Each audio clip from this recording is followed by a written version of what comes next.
Comment ça va, Chris? Ça va. Ça me fait plaisir de faire un clic avec toi. Moi aussi. Parce qu'avant que clic ne soit clic, tu étais déjà là. Et il y a eu un chemin incroyable. J'aimerais qu'on remonte au début. À l'époque où tu étais arrivée avec ta musique, tu dansais toute seule sur scène, tu lançais des paillettes. Je te disais, je vais faire de la pop. Tout le monde te disait, la pop, c'est terminé. Est-ce qu'à cette époque-là, t'arrivais à t'imaginer ce qui se passe aujourd'hui pour toi? Non, concrètement, pas vraiment. J'étais dans le plaisir aussi de découvrir l'écriture musicale qui arrivait dans ma vie comme une détonation. Et j'ai travaillé un univers scénique très naturellement avec des références de théâtre, parce que je venais du théâtre, et de pop musique, parce que j'étais une grande fan de pop musique. Mais c'est marrant que je me souviens d'avoir rencontré des résistances à des choses qui sont devenues ensuite des choses qui me définissent. C'est-à-dire même le rapport à la danse. Je me souviens que j'avais fait des premières parties où effectivement j'avais juste mon ordi, je mettais play et je dansais. Et les gens me disaient, mais comment ça, tu danses? Enfin, il y avait une espèce de résistance aussi à la notion de juste pas jouer d'instrument, mais de danser. Et puis après, c'est devenu complètement quelque chose auquel les gens m'identifient beaucoup aussi, donc c'est drôle de voir ce qui peut bouger aussi. Parce qu'il y a deux artistes qui ont explosé en même temps à l'international. Il y a Woodkid et toi. Tu avais fait la première partie de Woodkid. Oui, c'est vrai. Lui, il s'est aussi fait connaître par l'image. Est-ce que tu penses qu'il y avait un besoin d'avoir autre chose, d'avoir des nouvelles formes, des gens qui représentent d'autres gens? C'est toujours un peu mystérieux aussi quand il t'arrive un succès relatif, parce que c'est comme le désir aussi, tu n'arrives pas toujours à l'expliquer, mais c'est vrai que moi, on me parlait beaucoup d'une présence qui était différente, d'un discours aussi qui était différent. Je pense que Woodkid aussi, il a travaillé une masculinité qui était fragile aussi, et en même temps très puissante, donc c'était une façon de questionner aussi ce qu'on attendait d'un homme.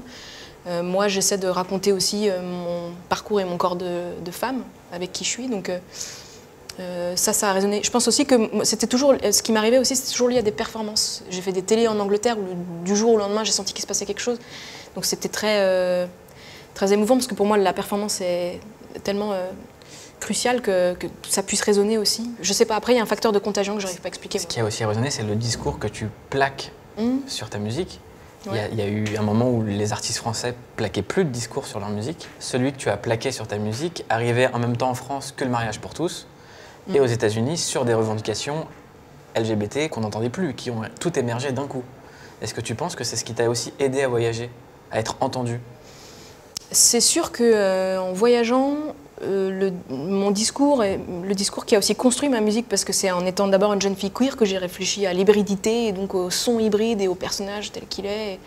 Je trouvais qu'en voyageant, mes références étaient très comprises aussi là-dessus. Enfin, le côté, par exemple en Angleterre, la culture queer, le personnage de scène comme expression sincère de soi, ça fait partie de la culture là-bas, donc il y a quelque chose de très immédiat. Des fois en France, j'ai eu l'impression de plus devoir expliquer certaines choses ou préciser. Et c'est vrai qu'aux États-Unis aussi, j'ai le côté très performance, le côté très je me réinvente avec la performance, c'est quelque chose qui résonnait très bien là-bas. Et il y a aussi un truc, c'est la musique. C'est d'aller réveiller des emprunts à la Madonna qu'on a bien aimée, au Michael qu'on aime bien, à la funk, mais qui n'est pas une funk bourgeoise, qui est d'aller chercher de la funk des cités. C'est-à-dire que ce que tu allais chercher, c'est la funk SOS Bomb, tu allais chercher chez Parliament.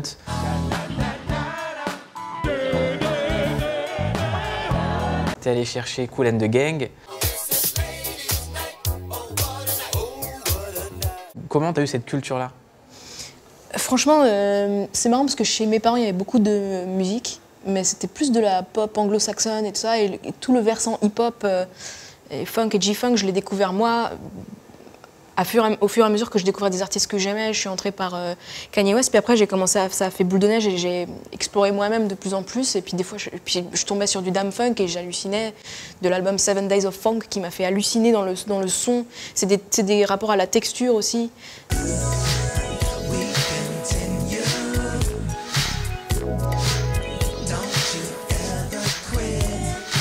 Je ne me serais pas permise d'emprunter à ces cultures-là aussi sans des acteurs de ces genres musicaux sur mes chansons, et je suis allée chercher aussi des musiciens historiques pour qu'ils posent sur l'album, parce que je n'avais pas envie d'être de faire de l'appropriation culturelle. Voilà, j'avais pas envie d'être la française qui vole le G-funk et qui fait « hey ».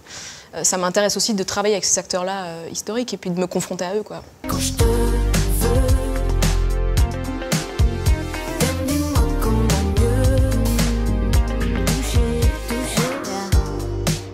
je pensais aussi pas mal à Gainsbourg qui va chercher le son de New York et qui est très français dessus. C'est du collage aussi. Il y a de la citation très revendiquée. Mais j'aimerais qu'on en parle de Gainsbourg, parce qu'il y a un endroit qui a été, qui est le Château Marmont à Los Angeles. Gainsbourg est composé des tracks là-bas. Ah ouais, je savais pas ça. Et ouais. Toi, t'étais là-bas. Ouais. J'ai cru comprendre que t'étais là-bas en tout cas. Mais vous êtes très bien renseigné. Est-ce qu'il y a une âme dans cet endroit? Est-ce qu'il y a un moment, le truc de se dire je vais à Los Angeles faire de la musique, ça veut dire quelque chose pour de vrai? Moi, je trouve que Los Angeles, c'est une ville hantée, en tout cas.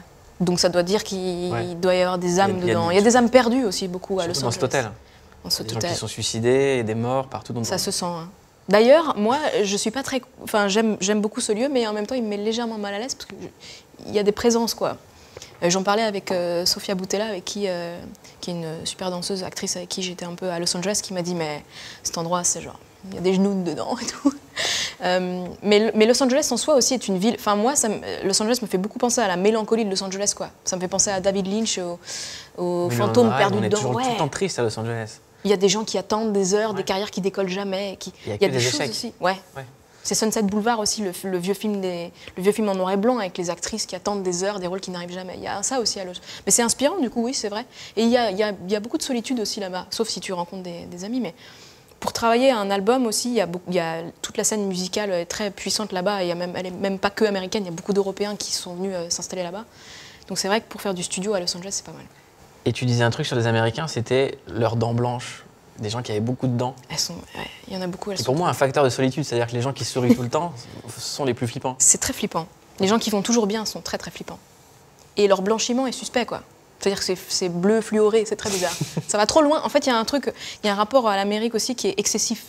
Mais ça va dans les portions de nourriture au amazing, tu vois, c'est toujours génial, c'est jamais genre modéré. Donc c'est vrai que moi des fois j'ai mon côté un peu européen slash âme russe, tu vois, qui se dit mais pourquoi est-ce que tout le monde dit amazing tout le temps, c'est flippant. Enfin, il y a un côté, et c'est le côté un peu freaky bizarre aussi des films de David Lynch, quoi. C'est déconstruire le... Qui sont ces gens qui vont toujours bien avec beaucoup trop de dents? Qui vont courir à 6 heures. Qui sont-ils? Dans la vie des gens qui font de la pop, il y a le premier album, le succès, deuxième album de rupture. Toi, c'est un album de choc. J'ai l'impression que ce que tu cherches dans cet album, c'est pas le choc pour choquer, c'est le choc des corps.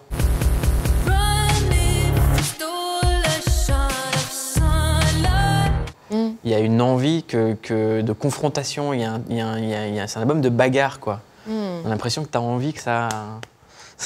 Ouais, il y a des frottements, il y a des étreintes, il y a des affrontements, il y a beaucoup d'informations très incarnées, ouais, c'est sûr. C'est beaucoup moins éthéré que le premier album, qui est un album de... Moi, je pense à des brumes, à des... Même moi, dans ma vie, sur le premier album, je me rêvais... Je voulais pas disparaître, mais ça m'intéressait pas tant que ça d'être dans un corps. D'ailleurs, c'était pas pour rien que je mettais tout le temps des costumes, c'était presque pour qu'on se concentre sur autre chose. Alors que cet album-là aussi, j'aime beaucoup jouer de... Mon corps, il est comme une information aussi constante, quoi. Même dans les vidéos, j'aime beaucoup travailler la sensualité, mais différemment aussi. Puis même de montrer la scène où tu es sous la douche avec la cicatrice, on n'aurait jamais imaginé ça avant.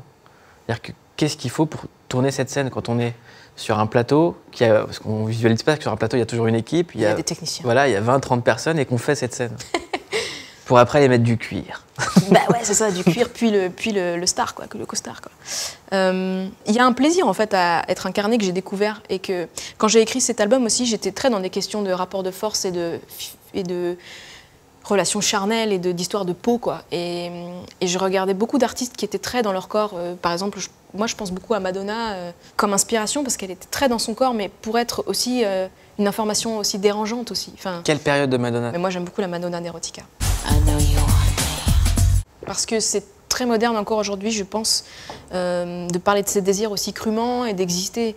Elle travaillait un personnage de femme très puissante. D'ailleurs, j'ai beaucoup regardé des interviews de Madonna à cette période-là, parce que je pense que ce qu'elle avait défendu était dérangeant, et elle avait des façons très subtiles de toujours ramener sa puissance.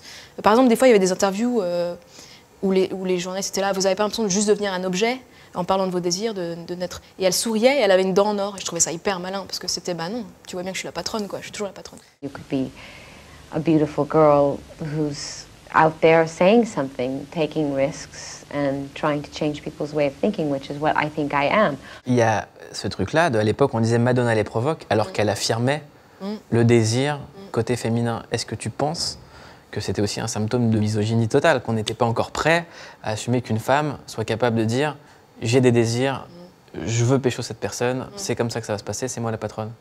Ouais, mais je vais même être plus pessimiste que ça. Je me pose encore la question de est-ce qu'on en est encore là? Parce qu'en plus, moi, je pense que je ne suis pas aussi frontale encore qu'une Madonna, mais je remarque que pour parler de désirs crûment ou de choses beaucoup plus directes, il y a beaucoup de malentendus ou de réactions presque un petit peu violentes à un album que je trouve, moi, assez incarné et lumineux. Et je me dis, ah, on en est quand même encore là, quoi. Il y a quand même toujours le soupçon de... On n'est jamais loin de la figure de la salope ou celle qui doit se sentir désolée ou qui doit un petit peu s'excuser. Et... Parce que moi, je t'ai vu pour l'instant à la télévision, dans les JT ou sur les plateaux, même d'émissions de divertissement. Ouais. Je vois que t'es pas du tout comprise. Hein. Tu trouves, je suis incomprise? Cet album, il est brutal. C'est pas, il n'y a pas de revendication dingue. C'est genre, c'est un album pour danser, c'est un album c'est un album pour se pécho aussi. Il est sexuel, cet album. Merci. Mais il n'y a pas de sous-texte. Et j'ai l'impression qu'on veut tout le temps te caler en étant la porte-parole des queers, la porte-parole de tous les mouvements, la porte-parole de toutes les revendications. Alors que... Avec mes petits bras. Ouais. C'est là qu'on se rend compte que tout est politique, en fait. Enfin, et que la façon d'exister aussi que je choisis sur cet album est... Même si pour moi elle n'est pas investie d'un discours forcément toujours très lourd, c'est toujours politique en tout cas. Enfin, il y a toujours une façon d'exister qui est brûlante dès qu'on décide aussi de sortir de schémas un petit peu classiques. Mais c'est vrai que c'est particulier. Mais c'est marrant parce que ça illustre aussi précisément tout ce dont je parle dans l'album. C'est-à-dire que parfois dans cet album, je suis moi-même incomprise pour vouloir ou pour désirer ou pour réclamer.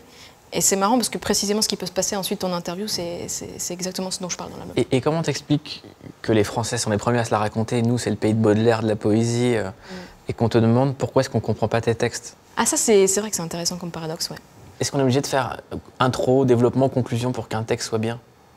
Non. Qu'une chanson soit bien? Bah moi je pense que non. En tout cas en plus moi-même les auteurs que j'aime c'est des textes rugueux quoi. Il faut venir vers le texte quoi. Il faut pas forcément... C'est pas genre ce matin je me suis levée et j'étais pas très bien. J'ai acheté une pizza et j'ai sorti mon chien. Ouais, c'est ça. Tu m'as fait une rime. Mais quand on pense à Alain Bachung, les textes étaient une matière poétique qui se travaille et qui se mâche et qui se réfléchit et puis on bouge avec et puis on grandit avec. Moi c'est ça qui m'intéresse. Et deux cylindres si longs qu'ils sont les seuls. On est dans des civilisations d'immédiateté aussi. Je pense que de plus en plus ce qui n'est pas immédiat est parfois vécu comme une provocation. Ce qui n'est pas direct, ce qui n'est pas frais, neuf, rapide. Parce que quand on voit les gens dans ton public, ils sont touchés par tes textes, ça leur parle. Donc le côté allusif, il est justement pour certains salutaire. Est-ce que toi, il y a des gens qui t'ont dit ce texte, ce lyrics m'a fait du bien? Est-ce que tu as un exemple précis? Bah, il y a une chanson du premier album qui s'appelle Half Ladies. Si je ne veux pas être une grande fille, je serai un petit garçon. Qui parle d'une façon d'exister un petit peu plus maladroite, un petit peu plus accidentée. Enfin, tu vois, il y avait une phrase dans cette chanson qui dit « Pour chaque insulte lancée, il pousse un grain de beauté ». Et ben, c'est vrai que quand on m'a écrit des lettres, on me parlait beaucoup de cette phrase. Mais c'est quelque chose de très... D'ailleurs, en fait, différents albums, différentes nuances, mais même problématiques. Enfin, dans cet album-ci, là, il y a une chanson qui s'appelle La Marcheuse et c'est presque la même chose, quoi. Je vais chercher et hontement les coups portés sur moi, la violence facile. C'est-à-dire, on va au-devant des violences et elle nous raconte et elle raconte aussi qui on est, dans quelle société on est aussi, quoi, en fonction des cicatrices qu'on a. Est-ce que tu te sens coupable de fonctionner? Tu veux dire d'être efficace et tout? Ouais. Bah non, mais c'est vrai que des fois, il faudrait presque que je me sente coupable, effectivement, de ça. Pourquoi? Moi, non. Moi, j'aime l'idée d'être en santé pour raconter des histoires qui sont moins en santé. D'ailleurs, j'ai beaucoup aimé me découvrir plus efficace que ce que je pensais. En tournant mon premier album, en étant sur scène chaque soir, je me suis dit, ah, en fait, je suis en santé, quoi. Je peux y aller, en fait. Je peux flexer, je peux transpirer, je peux pousser ma voix plus fort. Et ça a été une vraie... Et je pense que le côté très physique de cet album, c'est un truc de joie aussi, de pouvoir se projeter, quoi, de pouvoir se déployer un petit peu. Il y a aussi sur l'album le rapport à ta voix. Ouais, c'est vrai. Que là, la voix, elle est poussée, des fois, elle est complètement cassée. On se demande si des fois, t'es pas complètement éclaté en studio, que c'est pas la dernière prise où, tu vois. Est-ce que c'est voulu, ça, le fait qu'il y ait autant d'interprétations et autant de différences dans les voix? Parce que le premier album, il était assez hétérogène. Ouais, c'est vrai. J'ai voulu que ce soit un album d'aspérité aussi dans l'interprétation. Je voulais qu'on soit dans une c'est même pas une question d'imperfection, mais que la voix soit pas retouchée, qu'elle soit très brute, qu'il n'y ait pas beaucoup de prises. Et aussi, cet album, je l'ai beaucoup chanté, parce que j'ai chanté 2 fois. En fait, il y avait les versions françaises et anglaises, et des fois, c'était comme être sur un ring, quoi. Il y avait tellement à chanter et tellement à interpréter. Et volontairement, je me donnais pas beaucoup de prises, donc c'est vrai qu'on est dans un truc très brut, mais c'est parce que c'est un album aussi très... je voulais qu'on ait l'impression que je parle très très près aussi de ton oreille et que je sois très... dans les limites de mon corps aussi, donc il fallait pas s'augmenter avec la technologie sur la voix, il fallait que la voix elle reste très humaine, quoi. Que faire de l'énergie que je perds? Il y a eu cet été l'affaire de la vidéo qui sort où on t'accuse de plagiat. J'adore. Et toi, tu as utilisé des boucles de Logic, qui est un logiciel d'Apple, avec dedans des morceaux qui sont libres de droit. Donc tu as composé un morceau avec. Tu as dit, bah voilà, aujourd'hui la musique se fait avec ces boucles, la plupart des producteurs utilisent ces boucles, c'est pas du plagiat. Non. Techniquement, en plus, on n'est pas. Hein. Parce que par libre de droit, on entend libre de droit, quoi. C'est-à-dire que tout le monde peut potentiellement utiliser ces boucles. J'invite d'ailleurs, on devrait lancer un concours d'essayer de faire un autre morceau avec les mêmes boucles. Honnêtement, à ton avis, pourquoi est-ce que tu peux déclencher des fois autant de haine?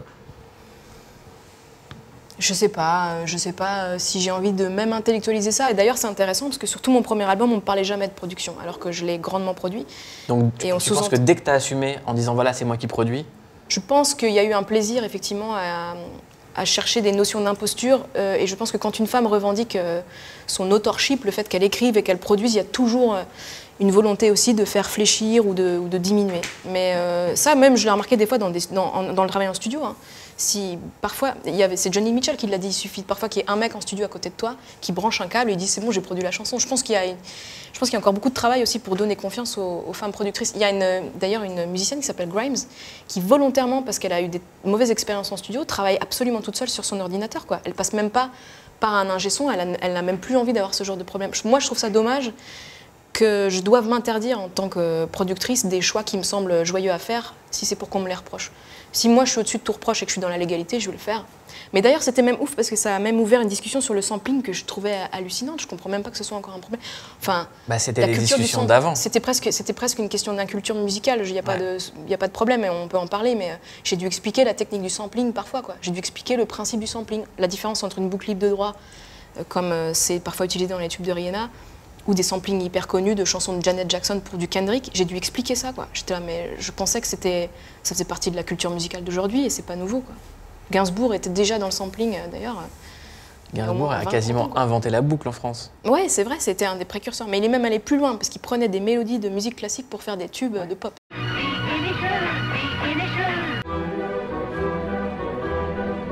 Je pense qu'il faut arrêter les malentendus, il faut qu'on ferme le chapitre une bonne fois pour toutes. Umbrella de Rihanna, c'est des boucles Logic. Tout le monde est en train de s'ambiancer sur Umbrella, il n'y a pas de souci, tu vois.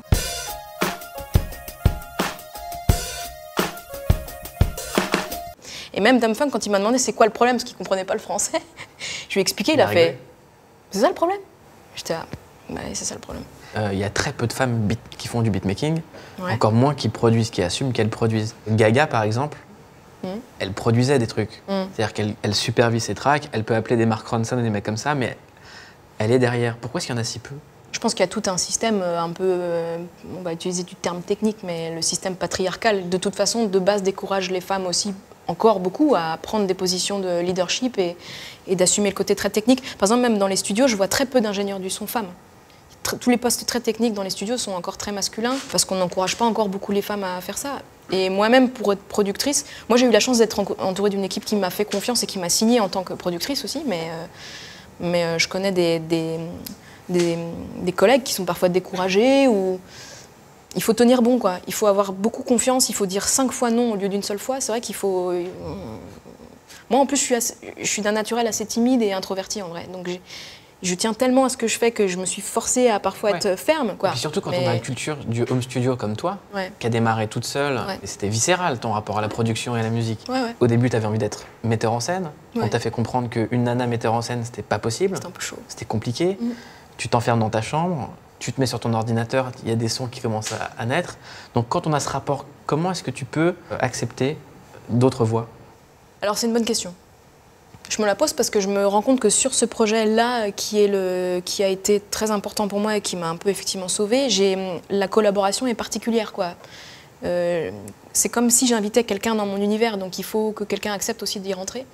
Après, moi, la collaboration, j'adorerais la faire, mais je pense qu'elle pourrait prendre d'autres formes. Par exemple, moi, j'adorerais faire des prods pour des rappeurs ou pour d'autres chanteurs. J'adorerais écrire pour d'autres personnes. Pour qui, par exemple? Ça s'est pas encore fait, mais j'aimerais bien faire pour Nekfeu, moi. Mais on en discute parfois. Il m'a même dit, écris-moi une chanson. C'est vrai? Ouais. À l'inverse, pour l'instant, les rappeurs ont écrit pour des gens de la pop, mais l'inverse, on l'a rarement vu. Mais ce serait bien. Ce serait bien. En plus, on s'entend bien, donc ça pourrait marcher.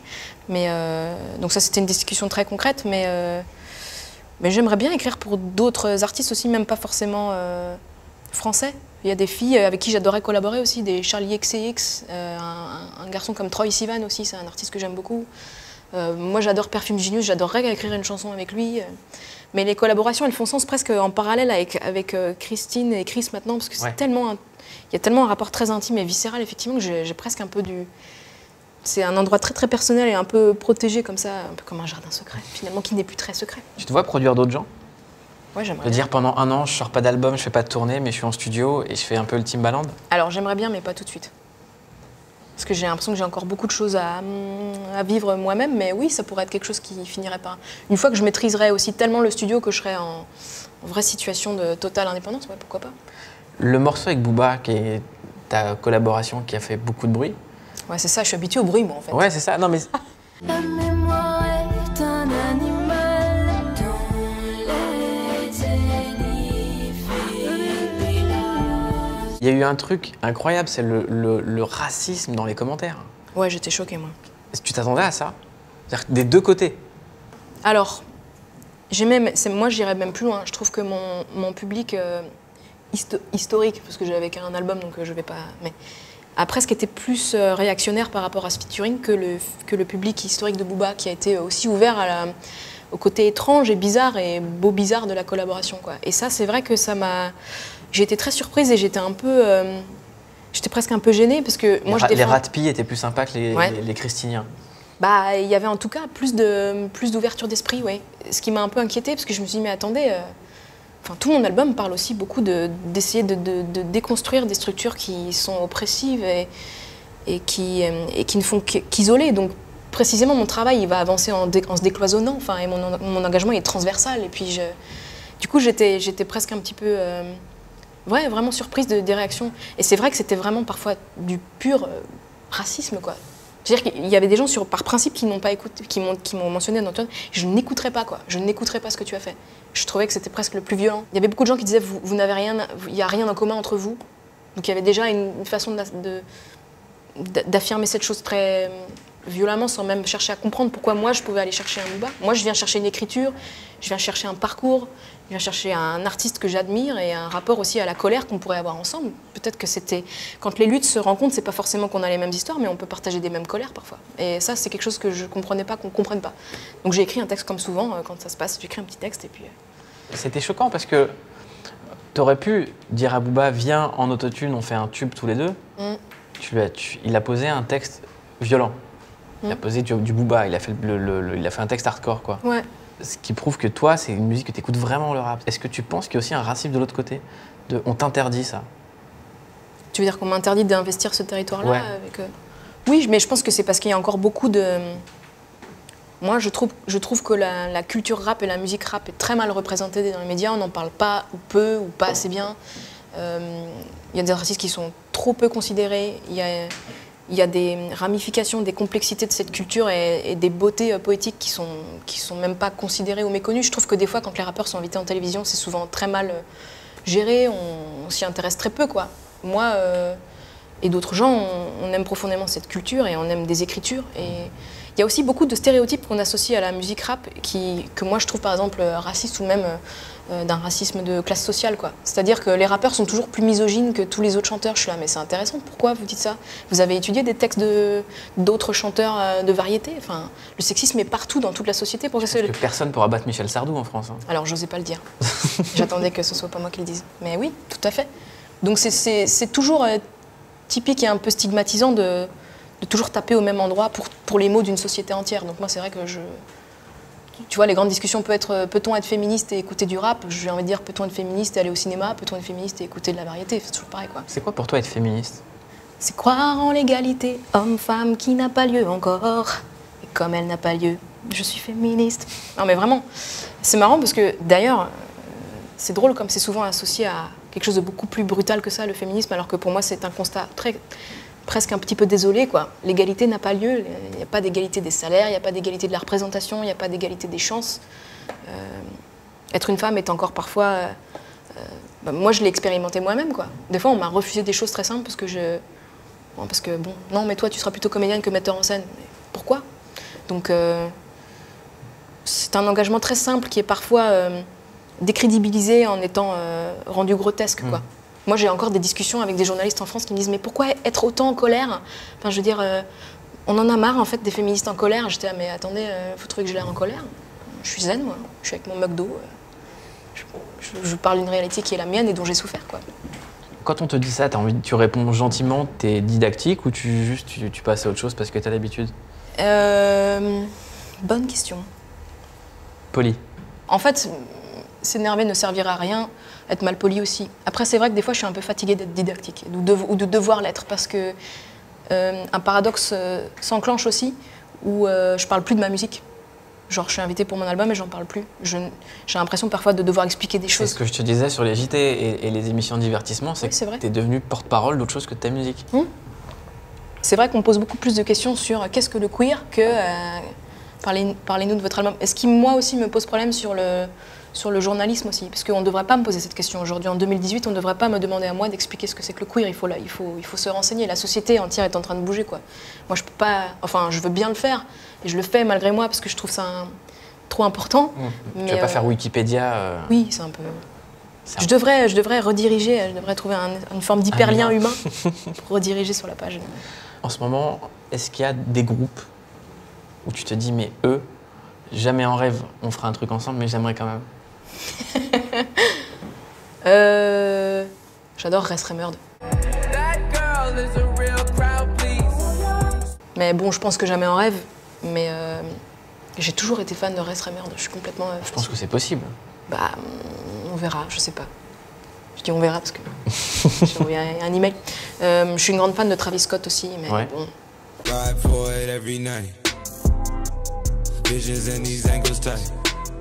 J'allais dire même pas en rêve, mais en fait je vais pas dire ça comme ça, je vais faire la pensée magique. Mais oui, j'aimerais beaucoup travailler avec Travis Scott, ouais. Et quand tu vois Drake ressortir Michael Jackson,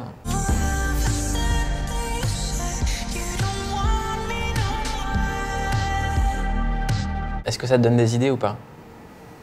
Est-ce que tu dis je pourrais aller faire un feat avec quelqu'un de décédé, aller chercher des couplets de Michael, des couplets de Pac? Je trouve le principe un tout petit peu, même si beau, un peu étrange. J'aurais presque l'impression de faire quelque chose sans la permission de la personne. Moi j'aimerais bien...